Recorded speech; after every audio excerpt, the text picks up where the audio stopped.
Welcome to another episode of Batavia Spotlight, where we get to know more about community organizations and businesses here in Batavia and in our local communities.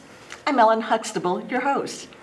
And today I'm very pleased to speak with Kevin Drendel, and Kevin is a board member of the Fox Valley Music Foundation, which is an organization I didn't know very much about at all. So tell us about it, Kevin. Well, we grow out of the Aurora Blues Society, which was founded about 23 or so years ago. And the impetus for that group was the rediscovery of the Leland Tower recordings that were done in the 1930s in the Sky Club at the top of the Leland Tower, downtown Aurora. There were about 323 blues recordings done in the Sky Club in 1937 and 1938. Wow. And that rediscovery was the inspiration for Blues on the Fox that started as a street festival in the city of Aurora and grew and grew and grew over the years. Many of the board members were involved, going one of them all the way back to the beginning.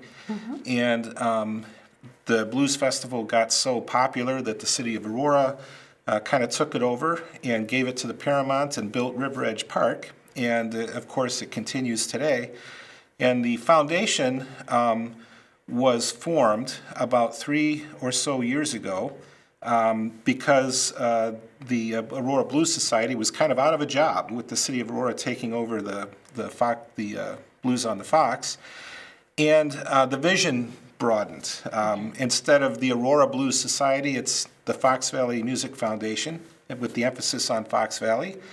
And with the idea of maybe rediscovering other musical history in the Fox Valley and archiving it and promoting music currently, supporting the musical artists in the area, and creating kind of an Old Town School of Folk Music-like community in the Fox Valley area where, you know, we have the arts, we have music, we have writers, we have a lot of things going on in the Fox Valley area. You know, we're focused on music, but we also are, you know, broader. We have a broader vision to kind of pull it all together and to be involved as a community member and to create community in the Fox Valley. So are you talking about all genres of music then? Yes. And it would be, how would you define the Fox Valley? How would you define that for your organization? Well, the group right now is fairly Aurora-centric, although Steve Warnfeldts is the president, and obviously Kiss the Sky is his baby, and that lives in Batavia. My office is in Batavia. We meet, our board meetings are in Batavia. We've done 2 years of Blues and Roots on Water Street in Batavia with Batavia Main Street and Water Street Studios. We would like to go all the way up the river to Elgin. So, you know, you've got Aurora on the south and Elgin on the north. I know King County goes further than that, and the Fox Valley goes further than that, but that's really kind of our long-term focus, is at least to involve the area from Aurora to Elgin. And what is your vision? What are your thoughts about what you want to be when you grow up? Well, we have really a big vision and large plans with lots of tentacles to it. So we have this kind of archiving, digging up musical history kind of emphasis on education, which might have a component of public school education perhaps that goes along with that. Musical education, you know, the Old Town School of Folk Music, as you know, is big on providing music lessons and collaboration for people that are interested in music. That would be a component of it. We'd like to have a home. We're currently working on that. Performances, a place for local area artists to perform. We have a lot of local musical artists in the area. I mean, you'd be amazed, actually, at the talent that we have in the Fox Valley. But it's difficult. It's easy to get music out there today with, you know, you can record your own music, and it'll sound pretty professional. and you can get it out there on Bandcamp and other places. But being heard above the din is really difficult. Right. Rising above the crowd, because there's so many people out there doing it. We'd like to be able to provide some support for local musicians, not just moral support, but real support. Maybe even kind of business and accounting and legal and other kinds of support for local area artists to help them pursue their passions. So that's a component of it. We have the idea of having an internet radio. We will probably always stay focused somewhat on the blues because that's the history of music in the Fox Valley, but it is much broader than that. But that's a theme.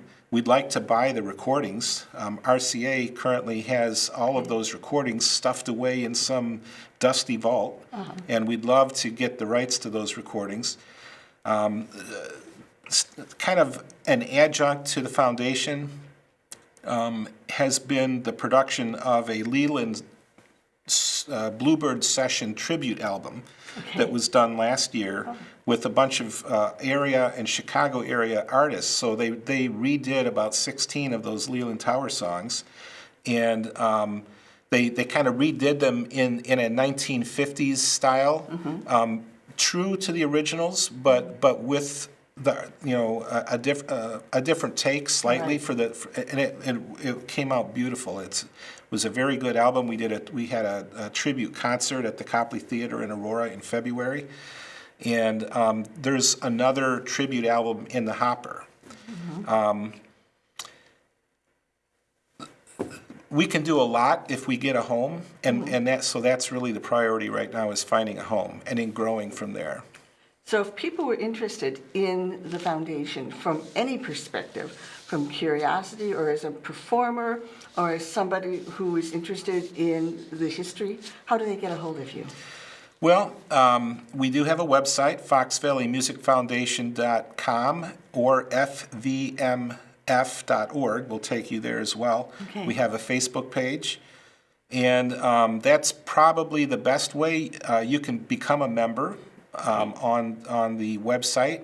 Members get benefits. There's a shirt. You get entry into concerts. Some of them may be free, and some of them at a discounted price. You get all the information for what we're doing, and we're always doing something. We've always got something planned.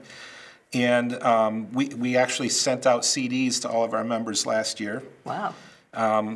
So both the website and the Facebook page. Kiss the Sky is a good connection. If you like to go into Kiss the Sky and rather have a more hands-on experience, you can go talk to Steve there. Great. Well, Kevin, thank you so much for telling us about this. This is something that we probably would not have known about, so thank you very much for sharing. You're very welcome. Thank you. We'll be right back after these messages from our sponsors. Hi, I'm Tom Wangler, president of Confident Air. Regular maintenance can prolong the life of your furnace and keep your energy costs to a minimum. Plus, there's less of a chance of a breakdown on a cold winter night. Your furnace needs proper care and attention to keep it running smoothly, so you don't end up paying too much for heating during the cold winter months, or worse yet, with deadly carbon monoxide poisoning. We recommend an annual inspection to ensure safe operation. Confident Air, your trusted home comfort professionals since 1992. Downtown Batavia, always moving by nature.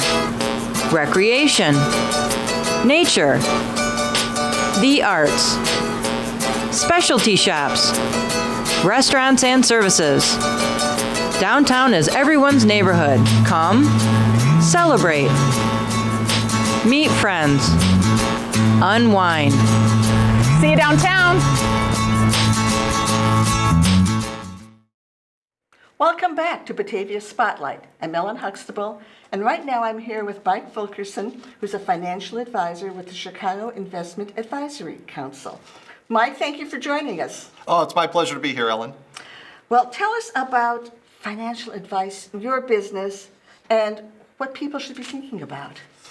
Well, financial advice, it's very important, but it's also very challenging for people to understand who they should trust and work with.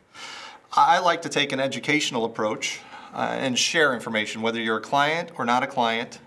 My goal is really just to put you in a good spot to help you make good decisions. So if somebody's not a client, you would still meet with them on a complimentary basis and just to help them think about this? Definitely. One of the outreach programs I have is through the Batavia and Geneva Park District, where I have informational sessions so people can get information on various financial topics. And that's one of the ways that I like to give back. What are some of the things that people should be thinking about but don't think about it in time? Well, time is key. And when you look at your goals long term, whether it's retirement or college or just protecting your family, it all starts today. And the longer you delay or the longer you wait, a lot of times it will make it more difficult to achieve success in the long run. So really, nobody likes it. It's not a lot of fun. It's not glamorous. There's no glitz to it. And really what we want to do is kind of just find a way to make the conversation simple, fast, and efficient so that you can move on with the rest of your life and you don't have to worry or have it sitting on the back of your mind as to, am I doing the right thing or am I doing anything at all? Right. So what are some of the things that people should be thinking about on as a 20-year-old, as a 40-year-old, as a 60-year-old? And is there a time that it's too late and you're going to tell somebody you've blown it, you're past the age, there's nothing we can do to help you? Well, there is always probably something you can do. Too late is not an option really, because either you're working or you can't work at that stage of your life. But there are still ways that you have to manage to live your life. And so I would say it's never too late. It's just more challenging or difficult at that stage. Now, when you're 20, it's a lot easy. It's a lot easier than if you're 40, let's say. I always tell my parents that if your kids can start right out of college, and you start saving for, say, retirement, and you get that piece taken care of, then it's a whole lot easier to build in a family, first-time home, college, if you've already taken a major piece out and have adjusted your lifestyle to that. When you're 40 and you have a couple kids or 3 kids and you got a house and a mortgage and a car payment and all this stuff going on, it's a lot more difficult to ramp up and get things going because you're kind of tied into your lifestyle. Right. And so when you can start in your 20s, it's fantastic. If you're a little later starting, there's no problem. You're still going to need probably a good solid 30, 35 years of earnings because more of the onus is placed on us as individuals for saving for retirement as opposed to pensions and Social Security and those facets of your retirement plan. So basically, the older you are and the more scared you might be that you don't have time is the time that you really need to come to talk to you, because that's when things are going to be more challenging. Right. You got it. I mean, you just don't want to keep pushing it off because at some point in time it will be reality. So let's go ahead and check into it now and just see what your options are. And so when people are looking for an advisor, what should they look for? What makes you different from the other people that they might know that are in your field? Okay. Well, there's many advisors, and I advocate finding someone who you can work with, who's comfortable, you feel confident in. The rules are always changing in the investment world and the retirement savings platforms. So having knowledgeable information and a resource is critical to making sure you're consistently on the path.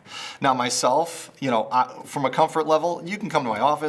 You can meet at a coffee shop. I'll meet at your house because my goal is to get you in a comfort zone where you'll take action. Because at the end of the day, I'm not going home with you, Ellen, going, hey, don't spend money on that because we need to save that for retirement. I want you to advocate for yourself. Okay. And so what are some of the things that people don't do other than starting late? But other than starting late, what are some of the things that people didn't think about in the right way? Well, I think very simply, it comes down to just getting started. That seems like such a daunting task. Where do I start? Or, you know what, I don't have $200 a month to put away right now. Well, that's fine. Start with something small, get in the habit. Form good habits of saving. Whether it's $25 a month that you're just putting away for, emergency reserve, or you're putting $50 a month into some kind of retirement plan of some kind. To me, it's all about developing the right pattern. And if you develop the right patterns, then eventually you'll be able to add to that because you've adjusted your lifestyle to that dollar amount you're saving. And then you'll be able to save more. And you kind of build on that over time. So as a financial advisor, then you help people make the decisions, and then you would help them invest the money into the appropriate instruments to do that?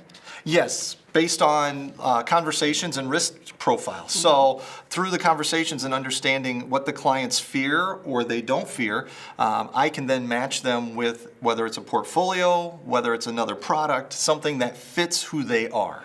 And that's important because there again, they have to open their statements. They have to look at what's going on.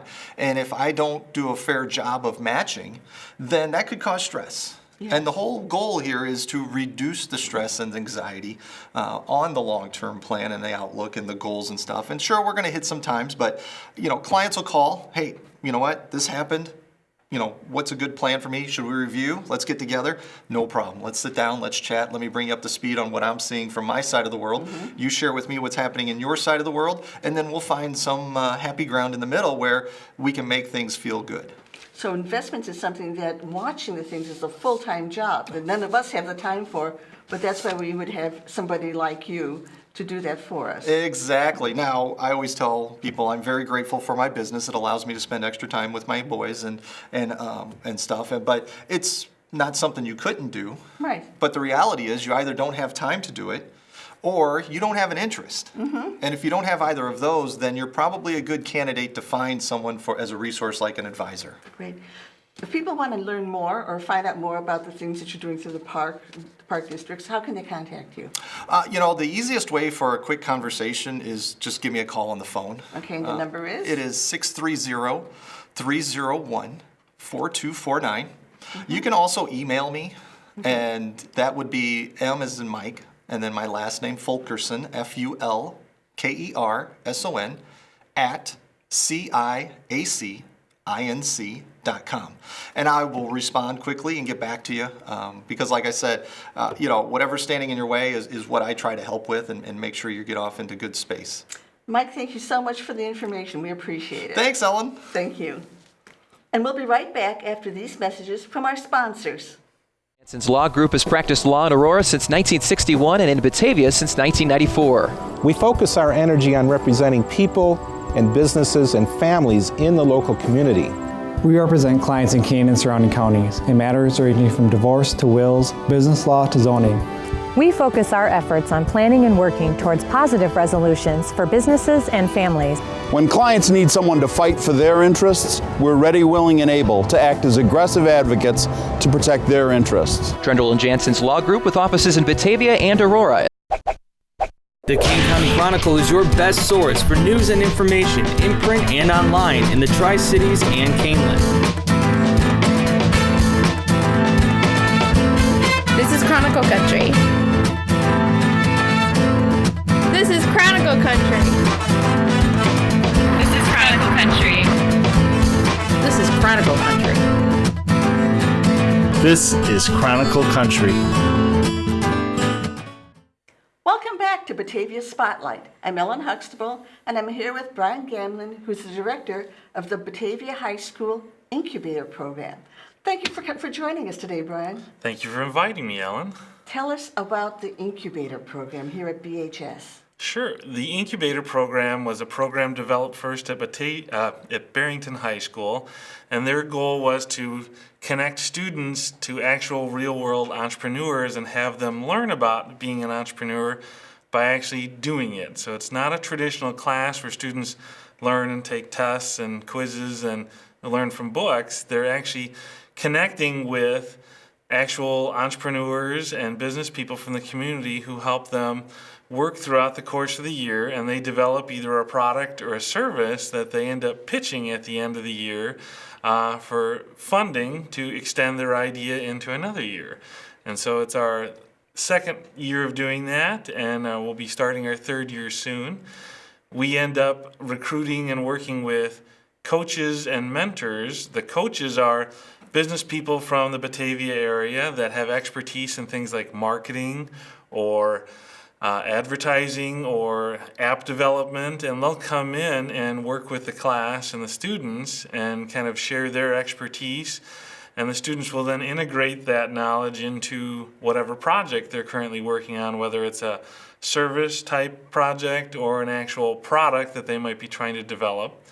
And then teams also partner with mentors that work with them throughout the course of the year, and those mentors are also typically Batavia business people that meet with them either at Panera or other local places like the library, and they meet with them regularly to help them coach and work with their team as they develop their idea.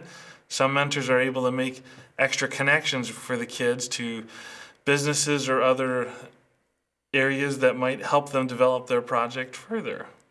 So you mentioned something about that there's a pitch made for funding.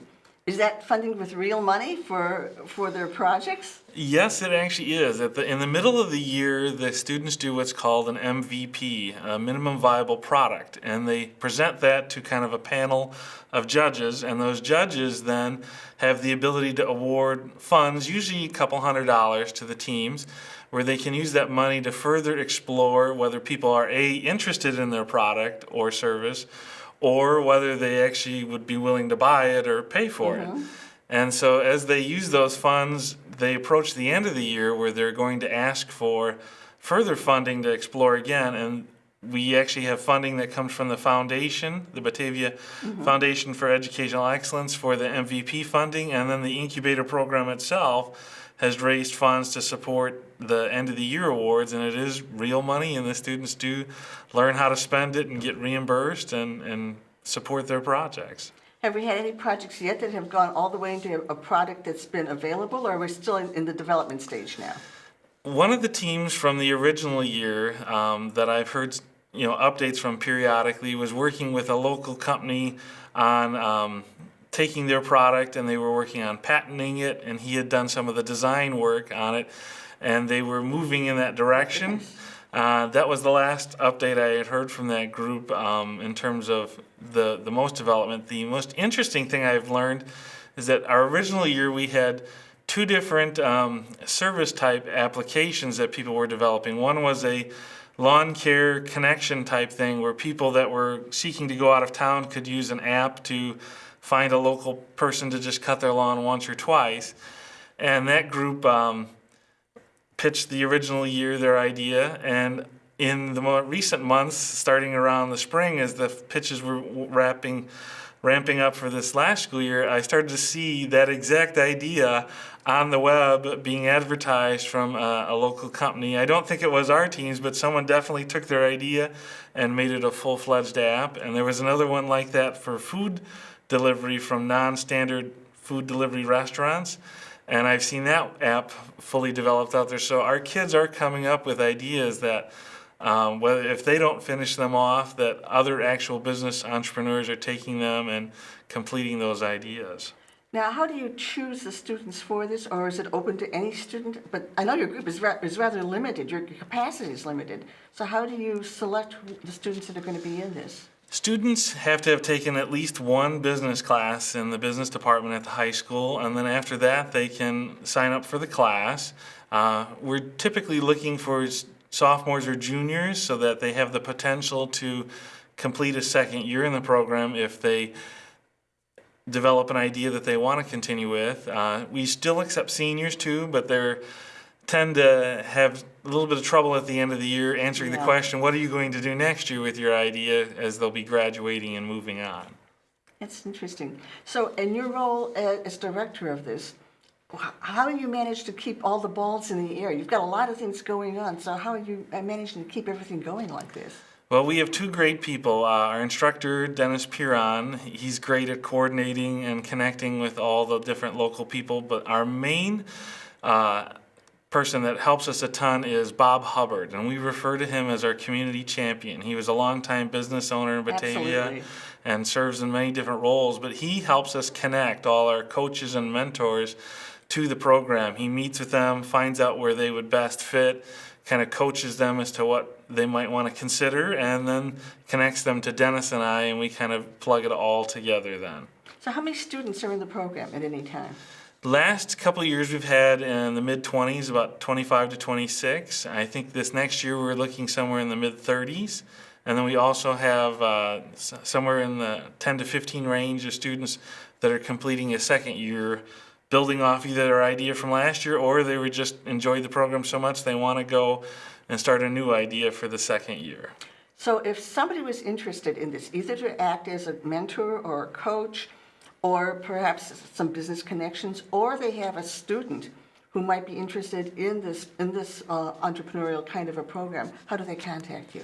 They can contact me by phone at either 630-937-8923 at the high school here, or they can email me at brian.gamlin, that's GAMLIN, at bps101.net. And I'll either work with them or connect them with Dennis or Bob, and we'll find out the best way to integrate them into the class or program or sign them up for the class. It sounds wonderful. Well, I've been involved in a very marginal way with your programming, but it's a wonderful thing and a real opportunity for the students to get something different in their high school experience. So thank you so much for joining us today. Thank you, Ellen. And thank you for joining us for another episode of Batavia Spotlight. I'm your host, Ellen Huxtable. Catch up on previous episodes on our website, mybatv.com, and follow us on Facebook at BATV1017. Thanks for watching.